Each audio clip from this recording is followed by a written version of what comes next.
직진 본능, 직설하고 고고고. 뒤돌아보지 않습니다. 정관용의 시사본부.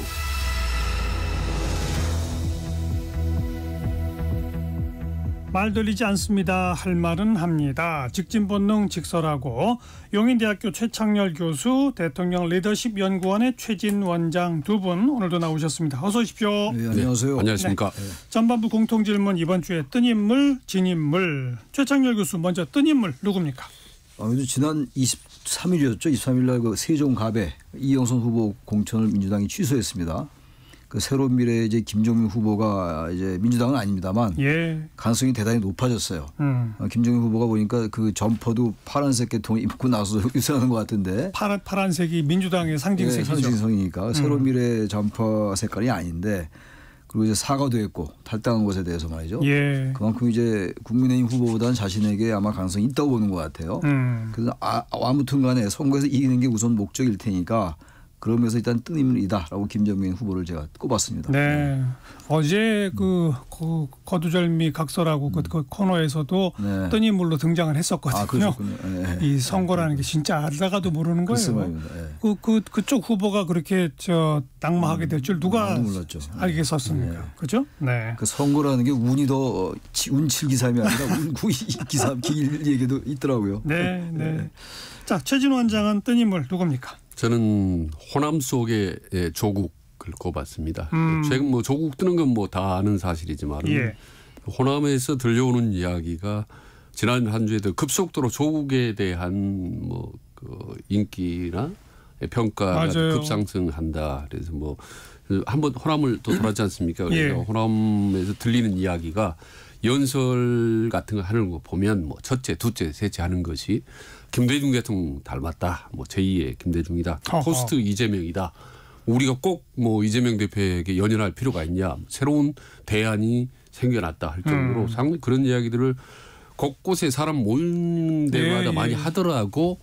몇 사람이 저한테 전화를 해 주더라고요. 그래서 야, 앞으로 호남에서 이재명 대표 대 조국의 경쟁이 총선 이후에도 상당히 세지겠다. 그래서 앞으로 멀리 중장기적으로 보면 이재명 대표의 경쟁자는 뭐 윤석열, 한동훈이 아니라 오히려 조국일 수 있겠다. 뭐 이런 이야기들이 특히 호남에서 많이 들리더라고요. 그래서 호남 속의 조국이 새삼 지난주에 좀 떴다라고 저는 보고 있습니다. 제가 구체적인 숫자까지 언급하지는 않겠습니다마는 비례정당으로 어느 당을 찍겠습니까라는 여론조사에서 조국 혁신당입니다라고 답하는 응답 비율이 전국 평균이 뭐 예를 들어서 10에서 20이라고 하면 광주 이런 데서 하면 뭐 30, 40도 나오고 막 그렇다라고 하잖아요. 호남 출신이시니까 이 민심이 도대체 뭔 거예요? 왜 호남 쪽에서 특히 비례정당 조국 혁신당 찍겠습니다가 그렇게 높은 거예요? 그러니까 호남은 첫째, 둘째도 항상 말이죠. 대권을 생각하는 경향이 있습니다. 대권. 그래서 나중에 훗날 대권 누가 제일 유리하겠느냐라는 걸 보기 때문에 지금 당장의 어떤 유불리보다도 좀 멀리 보는 거죠. 그래서 이재명 대표 사법 리스크보다 오히려 누구죠? 조국 리스크가 오히려 더 적다. 오히려. 그래서 만약에 이재명 대표가 대선 출마를 못하게 된다면 조국이 대안이다. 뭐 이런 거? 그런 거고 오히려 더 나을 수 있다. 이번에 총선에 좀 띄워주면은 급부상하면 오히려 훨씬 더 강도 높게 반윤 대열의 선봉에 설 수도 있고 대권에 더 빠르게 확실하게 이길 수 있겠다라는 이런 이야기들을 한두 명이 아니라 그런 모임마다 많이 얘기한다고 해서 저도 좀 새삼 놀랐습니다. 정작 재판은 조국 대표 재판은 이미 2심까지 끝났고 곧 대법원 선고고 이재명 대표 재판은 아직 1심도 끝난 바가 없고 이걸 따져보면 또 아닐 텐데. 저는 참 정말 이건 한국 정치의 그 연구 대상인 것 같아요. 2심까지 확정 판결이 난 인물인데다가 그걸 떠나서 2019년도에 우리가 이른바 이제 조국 사태라고 얘기하는 그 엄청난 사건이 있었고 사실 그래서 민주화 이후에 처음으로 5년 단명했거든요. 문재인 정권이. 이제 와서 4년, 5년 지난 다음에 이렇게 이런 현상이 부는 게 저는 뭐 솔직히 잘 분석이 안 되는데 전 윤석열 정권에 대한 반감이 그만큼 심하다고 보는 것이고 그게 바탕이고 기본이고 이재명 대표가 어쨌든 사법 리스크가 있었고 여러 가지 뭐 논란이 있던 인물이기 때문에 조국 대표도 마찬가지로 사법 리스크가 더 강한데 심한데도 불구하고 이재명 대표보다 낫다고 보는 것 같아요. 네. 반윤석열을 내세우기에는 이재명이 좀 약하다.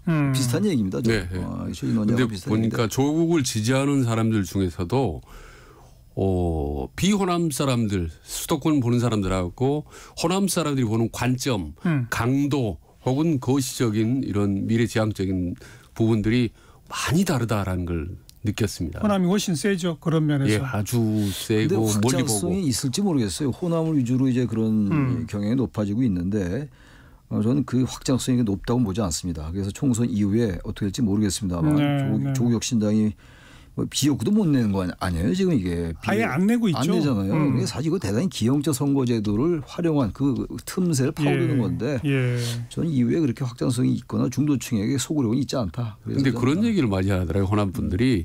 그 조국 대표의 연설 능력, 메시지 능력이 너무 선명하고 또박또박하고 확실하다. 전달력이 훨씬 이재명 대표예요. 그래서 한동훈이라는 게 윤석열을 비교하는 게 아니라 자꾸 이재명 대표하고 비교를 하는 거예요. 조국을. 호남 사람들이.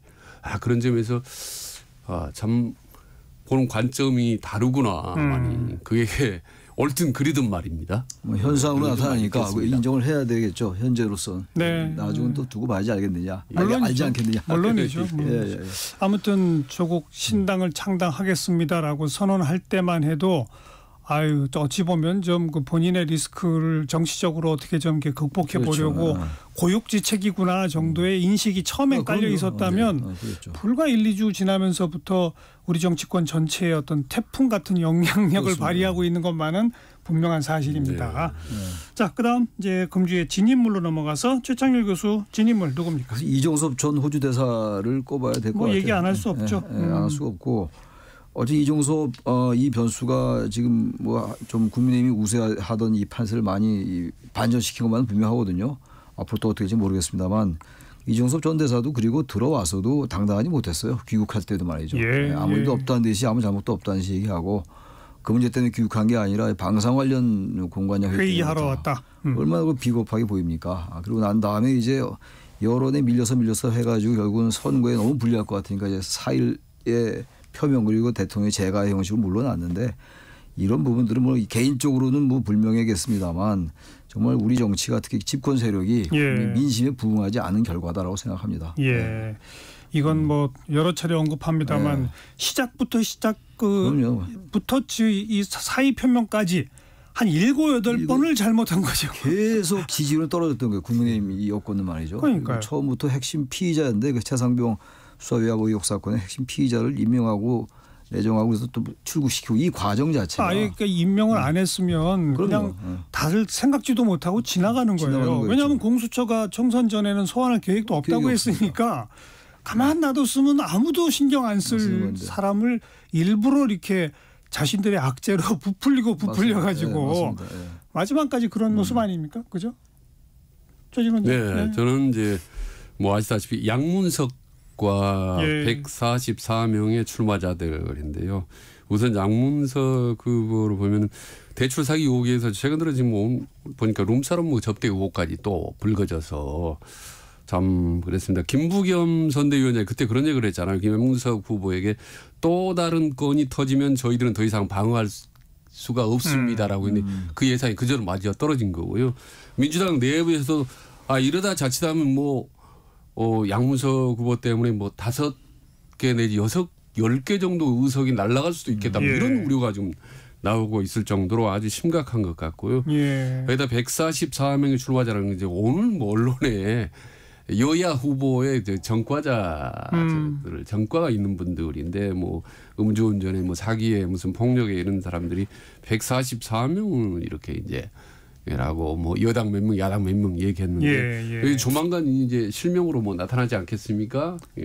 이미 그 등록 자료에 다 전과 사실이 나오는데요. 요게 이제 다시 또 저는 문제가 되고 또 후보들이 서로 공격하게 되면서 점점 어려워질 거라고 보는 거죠. 이 부분 지금 한 표가 아까운 상황에서 전과 있는 분들은 지난 한 주 떨고 있겠다 생각이 듭니다. 그 전과자 말씀하시니까 전체 출마자 대비 전과자 비율이 매우 높잖아요. 일반 국민 속에서 전과자 비율은 이렇게 안 높잖아요. 왜 이럴까요? 왜 이렇다고 보세요?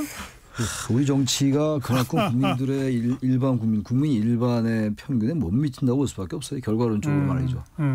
여러 가지로 우리 국민들이 생각하지 못하는 기발한 아이디어를 많이 내는 분들 같아요. 금융 대출도 그렇고 뭐 이따 얘기가 나올지 모르겠습니다만 여러 가지 그 무슨 전관예우 문제, 전관예우야 뭐 우리나라가 갖고 있는 나쁜 관행이긴 합니다만 참 이해가 안 가요. 이들의 어떤 여러 가지 상황을 또 공천하는 이 정당들.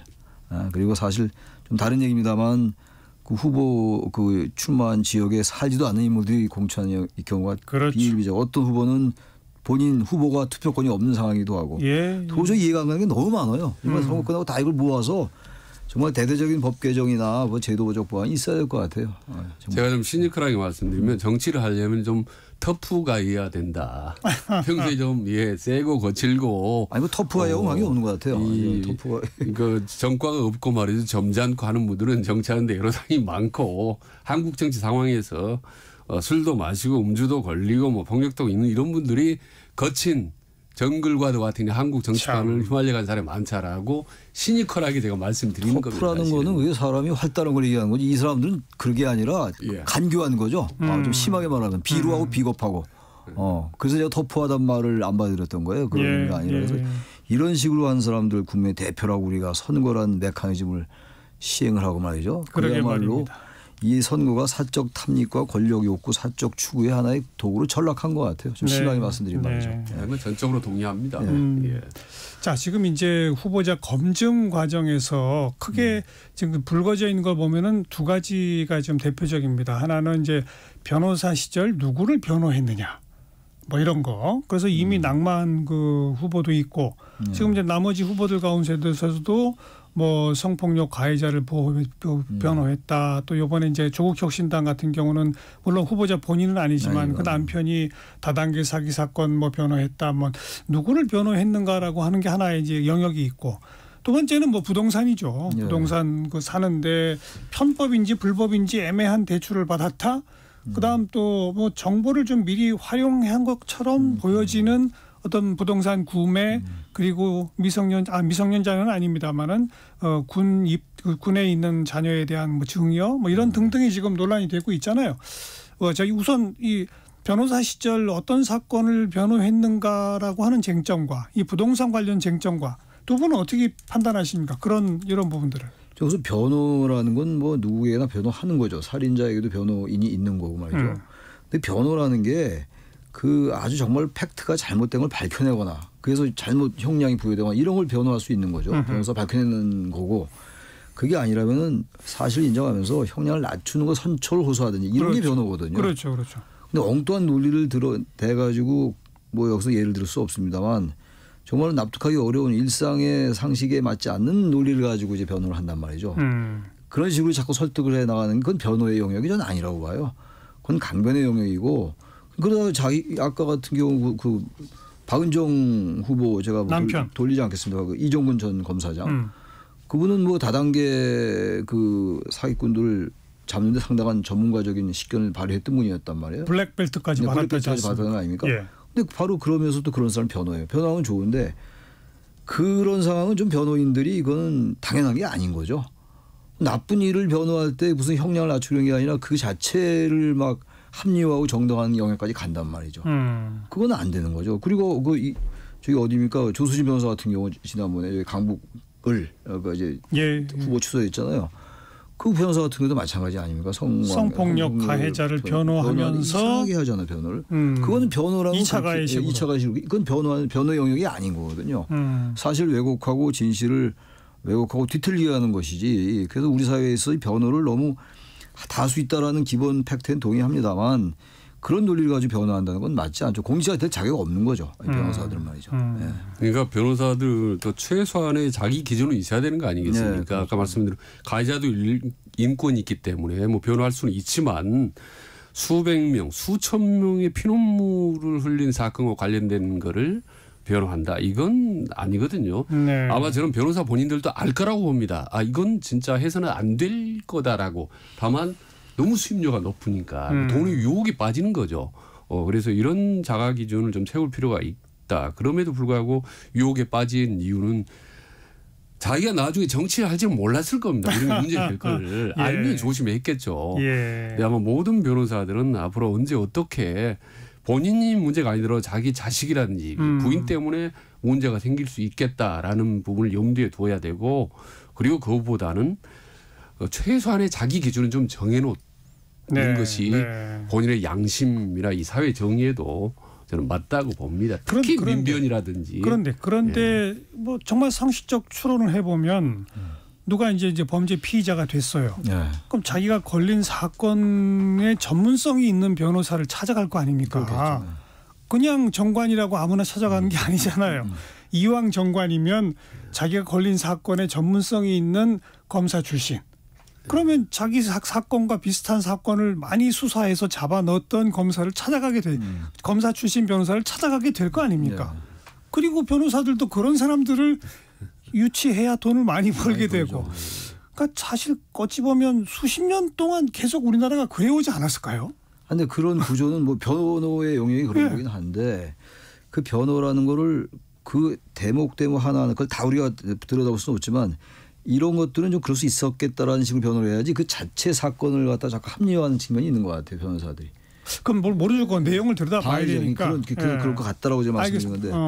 그러니까 그런 부분도 자기의 친문을 이용해서 검사직을 이용해가지고 또 재판부는 그것도 인정하는 그런 관행. 그러니까 관행 아닙니까? 관행. 아니 근데 그게 사람이 변호사만 했으면 문제가 안 됐을 거 아니겠습니까? 정치하러 나오니까. 정치하거나 공직자가 되면 그게 이제 문제가 되는 거기 때문에. 알겠어요. 항상 미래를 좀 염두에 둬야 되는 거죠. 네. 그러니까 도덕적 기준, 법적 기준이나 뭐 이런 거 말고 도덕적 기준에서 정말 정치할 생각이 있는 사람은 남들보다 더 엄격해야 되는데 그게 이제 안 됐던 거죠. 변호인 얘기 좀 했고 그다음에 그 부동산 관련된 여러 가지 그 좀 논란이 되는 사람도 있지 않습니까? 이 점은 우리 최준 원장 어떻게 보세요? 그러니까 부동산은 특히 이제 20, 30대나 젊은 층이 아주 민감한 맞아요. 우리도 단순히 땅이나 주택의 문제가 아니라 이렇게 삶의 어떤 정의 또 삶의 질 이런 부분과 직결된 문제이기 때문에 부동산 문제는 특히 민감해야 된다고 봅니다. 그래서 지금 한 표, 두 표가 아까운 판에 지금 아시다시피 이재명 대표 같은 경우는 지금 갭 투자했던 사람을 오히려 공천 받았는데 그걸 또 취소해버리지 않습니까? 예. 그 이유는 도덕에 대해서 그렇게 엄격하다. 부동산이 엄격하기보다는 그 파장이 정말 크다는 거를 인식을 하기 때문이거든요. 그리고 그 경우는 그 후보자가 당에 낸 서류에 완전히 거짓말을 했다는 거예요. 집이 여러 채인데 두 채밖에 없다고 했다는 거예요. 이건 명백한 거짓말이죠. 예, 그렇습니다. 그런데 뭐 자기 아들에게 부동산을 몇십억짜리 밀려주거나 또 뭐 부동산 투자를 통해서 뭐 1년 동안에 짧은 기간 동안에 뭐 몇십억씩 이익을 번다.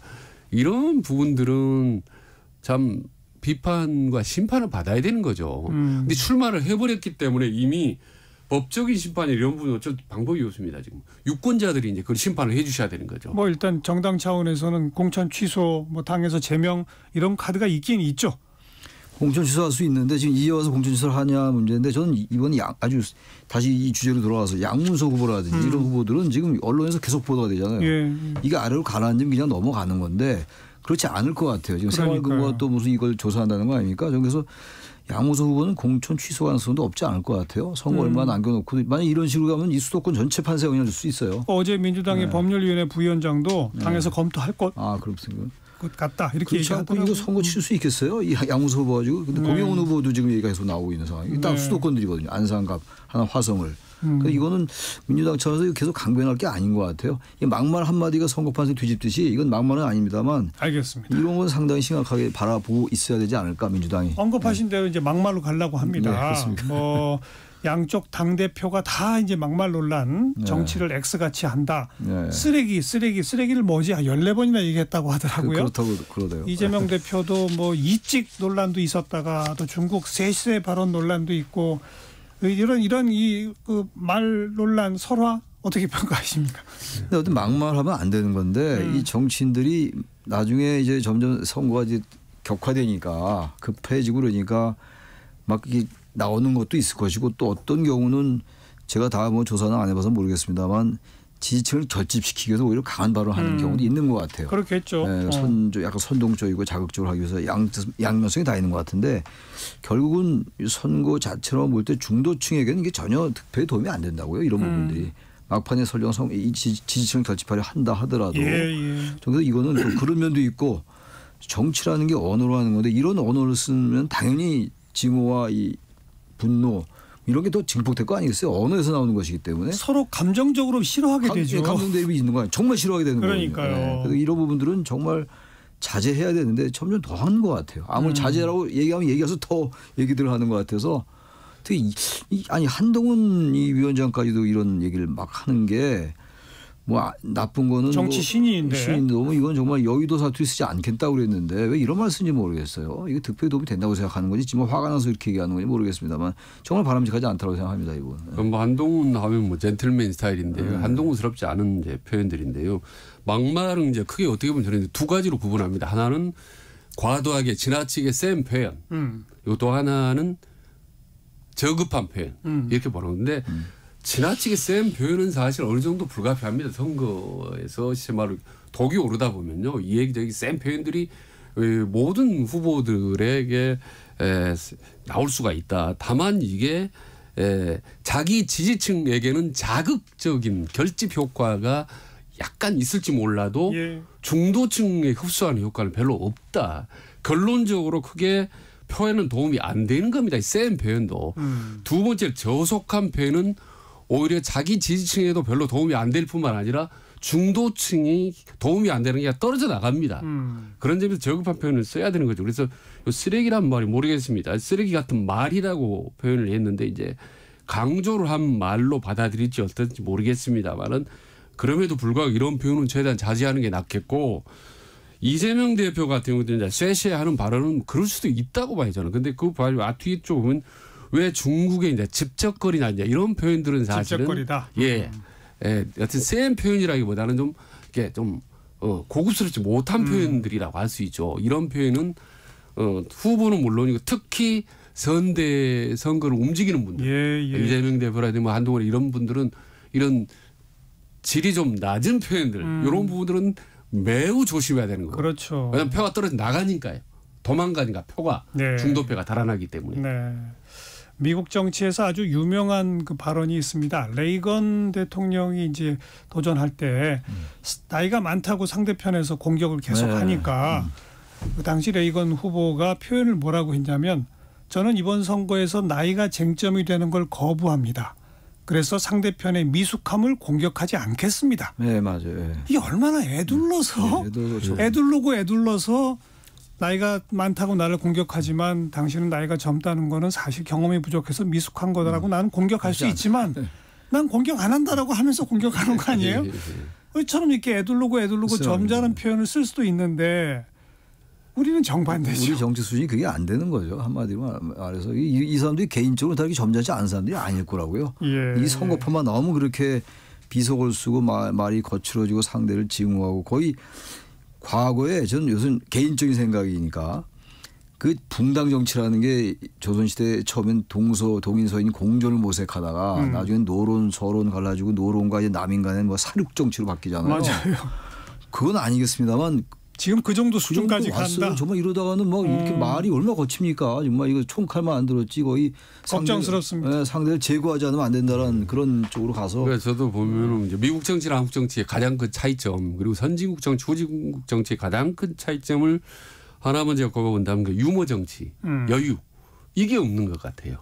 특히 조금 전에 말씀드린 표 양쪽 진영이 치열하게 붙었을 때 레이건 같은 그런 여유 있는 유머 이런 게 보여지면 진짜 중도층이 확 움직이거든요. 근데 우리 정치는 정말 요새는 미국도 찾아보기 힘들죠. 요새는 미국도 트럼프 등장 이후에 요즘 트럼프야 똑같아졌어요. 주로 한국 정치 비판하는데 야 미국은 더하다 뭐 이런 얘기 많이 하지 않습니까? 트럼프 얘기하면서. 1시 26분 향해 가네요. 잠깐 교통정보 전해드리고 후반부 토론 이어갑니다. 김민혜 씨. 네, 이 시각 교통정보입니다. 고속도로는 서울 방향 일부 구간으로만 정체 이어지고 있고요. 전반적인 흐름은 좋은 편입니다. 우선 서울 양양고속도로 서울 쪽으로 남춘천 부근 갓길에서 승용차 관련 사고나 처리하고 있고요. 서정 부근으로는 3km 정체입니다. 경부고속도로 서울 쪽은 옥산 분기점에서 청주 휴게소까지 더디게 지나고 있고 안성 분기점과 수원 부근으로는 각각 짧게 밀리고 있습니다. 이후 양재에서 반포까지는 5km 정체입니다. 서해안고속도로 서울 쪽은 운산터널 부근으로도 주춤하고요. 당진에서 서해대교까지는 13km 정체, 일찍 분기점에서 금천 사이로도 막힙니다. 지금까지 KBS 교통정보센터였습니다.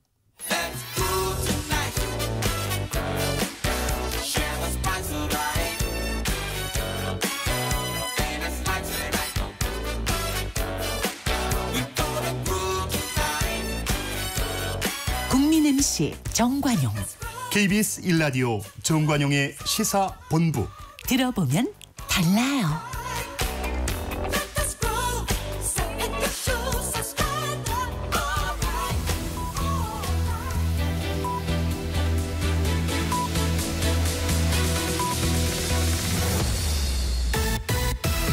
직진 본능, 직설하고 고고고.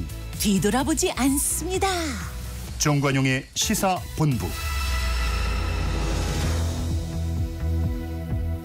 매주 일요일 2부 직진본능 직설하고 용인대학교 최창렬 교수, 대통령 리더십 연구원의 최진 원장 두 분과 함께하고 있습니다. 자, 후반부 공통질문, 이번 주에 가장 핫했던 말 한마디, 누구의 입에서 나온 어떤 말. 최 교수님. 말이 워낙 많아서 뭘 해야 될지 모르겠는데 하나만 하겠습니다. 그냥 인요한 국민의 미래 그 선거대책위원장의 말인데 미국에서도 부인이나 아이는 건드리지 않는다. 뭐 이런 마피아라 미국이 아니라 마피아라도 그렇게 나간다. 자신 뉴욕에서 4년 살아봤는데 이런 얘기를 했는데 이 얘기가 김건희 여사 특검법 얘기 민주당이 공격을 하니까 얘기한 거거든요. 여기 아주 부적절했던 말 같아요. 이거는 뭐 핫했거나 이런 말보다도 굳이 이런 말을 못하는 건 맞지도 않아요. 이 말은 사실 맞지도 않은 말이고 선거에 도움이 안 되는 말이고 인요한 전 혁신위원장이 그래도 상당히 그 중립적이면서도 쓴소리를 많이 했던 사람으로 인식을 하는데 전 지난번에 혁신위 할 때 말이죠. 네. 이분이 이제 국민의 미래 이제 공천 받고 빼치다는 게 거의 뭐 99.9%가 되니까 이런 얘기를 하는 거지 몰라도 이건 너무 권력에 잘 보이려 하는 것 같아서 대단히 씁쓸하다. 전 이거 인요한 전 위원장 그렇게 안 봤는데 선거대책위원장입니다만 지금 그래서 제가 꼽았고 이거는 맞는 말도 아니고 굳이 할 필요가 없는 말이었다고 생각합니다. 그리고 자꾸 이렇게 하니까 정치가 너무 줄서기로 보이고 정말로 제가 자꾸 비루하다 비겁하다 뭐 이분 있고 비겁하다 비루하다는 건 아닙니다만 자꾸 그런 느낌들이 너무 많이 들어요. 정말 씁쓸하다는 생각이 듭니다. 네. 굳이 할 필요가 없는 말이다가 적절한 표현이라고 생각이 되는 게 이런다고 김건희 여사 건을 공격 안 하겠습니까? 당연하죠. 상대 쪽에서. 더 할 수가 있죠. 그러니까요. 조국 대표가 바로 더 치고 나왔지 않습니까? 괜히 이 말을 해가지고 한 번 더 비판을 자초하는 거죠. 그렇습니다. 아까 뭐 이정섭 대사 지명부터 괜히 해가지고 이렇게 말한 것처럼. 아주 매를 번 것만 계속 해왔던 거였어요. 좀 심하게 말씀드리면. 자, 최진 원장 금주의 한마디. 근데 제가 말씀드리기 전에 미국 그 마피아 영화를 보면요. 부인하고 자식들을 많이 건들더라고요. 공격하고. 저는 이제 이번에 말은 한동훈 비대위원장이 범죄자 연대라고 야권을 향해서 공격을 했지 않습니까?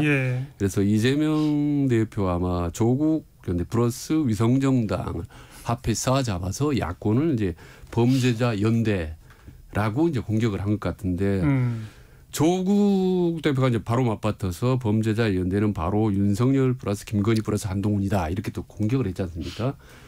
그러면 과연 누가 적반을 하장을 하고 있고 누가 이게 내로남불이냐 결국은 범죄자 연대가 도대체 어느 쪽이냐라는 것은 뭐 보수나 진보 진영은 서로 뭐 자기 쪽 입장을 두들 할 거고 결국은 중도층이 판단을 하게 될 것 같다.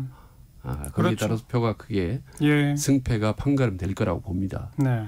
뭐 이제 그 발언을 이제 계기로 이번 선거의 이제 여야의 전략 구도에 대해서 이제 두 분이 한번 좀 분석을 해주셔야 되는데 뭐 기본적으로 총선에 임하면 야당은 정권 심판론을 내걸고 여당은 우리는 정부 여당 집권 여당이기 때문에 공약을 하면 우리는 실천할 수 있다. 네. 뭐 이제 이런 거로 대립하고 있는 건 맞아요. 지금 이제 정부 여당도 뭐 대통령 민생 투어도 계속 해왔고 한동훈 위원장도 오늘도 뭐 5세부터 뭐 보육 무상 보육하겠다 뭐 이런 것도 이제 네. 새로운 공약을 내고 뭐 세종시로 국회 옮긴다 이런 공약도 내고 막 하고 있지 않습니까? 그러니까 정책을 또 각종 공약을 쏟아내는 여당과 정권 심판론, 정권이 좀 잘못해서 경제가 어렵고 물가가 이렇게 오르고 이걸 공격하는 야당, 요 대립구도가 이제 하나 있는데, 근데 이제 하나가 더 있는 게 지금 한동훈 위원장을 비롯해서 여당 쪽은 바로 2조 심판,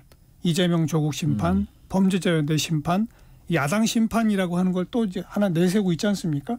전반적인 이 대립구도를 어떻게 평가하시고 현재 그 국면은 어느 쪽에 조금 더 유리하다고 보시는지 최 교수님 참 우선 어려운 얘기입니다만 어려운 쉽지 않은 말씀인데요. 2조 연대 2조 심판이죠. 이재명 조국 심판이라는 얘기인데 이 부분은 국민의힘으로서는 국민의힘의 입장에서 본다면 국민의힘이라는 정당의 입장에서 본다면 이건 잘 끝낸 것 같아요. 제가 볼 때는. 왜 그러냐면 야당 심판은 잘 들어오지 않습니다. 심판은 여당을 하는 것이지 정권을 갖고 권력을 갖고 있는 주체를 하는 것이지 오포지션 파티가 야당인데 야당은 뭘 심판이냐 이런 프레임이 강해요 국민들에게. 그런데 2조 심판이라고 하니까 야당 심판보다는 이재명과 조국하면 떠오르는 그 사법 리스크가 있거든요. 타겟이 명확해진다. 명확해지기 때문에 이건 범죄자 연대란 말과 같이 결부되면서 범죄자 연대란 말이 좋은 말은 전혀 아닌데 이게 중도층 유권자들이 그렇지 이재명 대표와 조국 대표는 사법 리스크의 한가운데 있는 인물이었지라는 걸 상기시키는 효과가 있다는 생각이 들어요. 근데 이것보다는 사실은 정권 심판이 더 강했죠. 정권 심판의 메시지가 더 강하긴 하겠습니다만 2조 심판으로 이런 걸 하는 가운데 하면서 더불어서 여권은 그 정책을 좀 이슈를 강한 걸 뭐 내세워야 돼요. 그러니까 지난번에 세종시 여기 이 자리에서 나왔었잖아요. 국회 이전하는데 그 이후에 후속타가 없잖아요. 예상대로.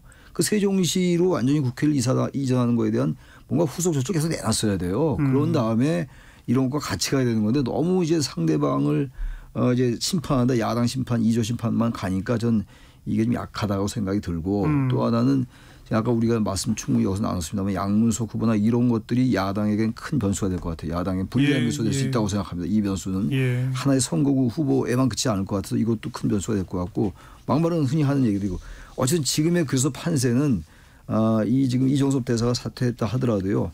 여전히 민주당에게 유리한 판세다. 판세인데 저는 일각에서 예상하는 것처럼 압도적인 차이가 날 것 같지는 않다. 여러 가지 변수가 많이 남아있기 때문에 그걸 어떻게 잘 조합시키냐에 따라서 상당히 갈릴 수 있다고 생각합니다. 최준 원장.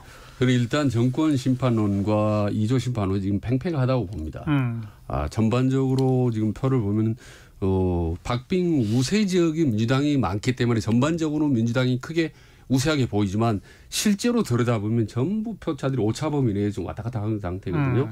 이를테면 뭐 서울이라고 권영세, 윤희숙 지역, 서병수 지역, 원희룡 지역, 장진석, 서병수, 강승규 지역 전부 국민의힘 의원들 이름만 얘기했으면 그 지역들이 다 박빙입니다. 오차 범위 내에서 왔다 갔다 하고 있습니다. 그런 점에서 볼 때 큰 틀에서 보면은 지금 현재 판세가 저는 외유 내강이다. 겉으로 보면 여당이 밀린 것 같지만 내부적으로는 좀 박빙이다. 지금 박빙. 말하자면 박빙 열세긴 상태다.